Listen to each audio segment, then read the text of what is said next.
So, do you guys remember, like, when George W. Bush was president, and we were like, oh, it couldn't get any crazier than this? When, like, the craziest, like, nothing's gonna get worse than, like, the vice president shooting his friend in the face and then getting an apology from said friend. Like, it's not gonna get crazier than that. And then, like, there was the fall of 2016, right?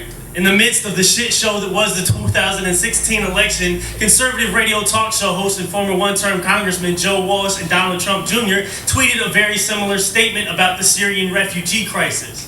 It read, "If I had a bowl of Skittles and I told you 3 would kill you, would you eat a handful? That's our Syrian refugee problem."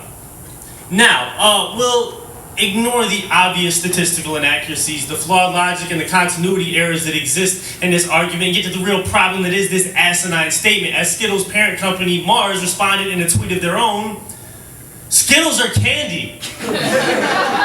Refugees are people. It's an inappropriate analogy," and even added, "We respectfully decline from any further comment on this matter as that could be misinterpreted as marketing." And like that, a fucking candy manufacturer became the voice of reason and civility in a chaotic world, because they're right. You can't compare candy to people. It's not even comparing apples to oranges, because those are at least both still fruit. One is chewy artificial flavoring in a colorful crunchy shell. The other is a sentient fucking being capable of thought, logic, emotion, redemption, etc., etc. But for the sake of argument, for shits and giggles, say you had a bowl of Skittles, right?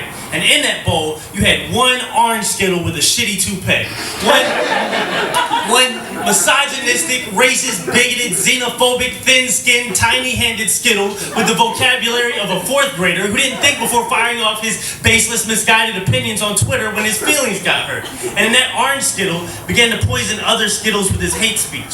Somehow rose to a position of power, placed other supremely unqualified Skittles in high-ranking positions in his Skittle administration, and then started taking away Skittle healthcare, passing laws about the female Skittles' bodies without their input, and then started attacking freedom of speech, freedom of religion, freedom of the press, and other constitutional Skittle rights, and then decided he wanted to build an unreasonably expensive wall around the bowl and kick some colors of Skittles out, even though they weren't doing anything wrong. They were just trying to improve their Skittle lives. And then he started destroying the bowl and even the table that the bowl was on, all while saying that Skittles weren't having an impact on the bowl or the table, even though science proved otherwise. And then he started pissing off entire other bowls of Skittles, increasing the likelihood of serious table-wide conflict and or violence, all within the orange Skittles' first few months in charge of the bowl. Now, say you had this bowl of Skittles, right? Would you just say, fuck it, it's not worth the trouble, this batch is too far gone, and dump the whole fucking thing out? Or would you say, fuck the orange Skittle with the shitty hair and take him out,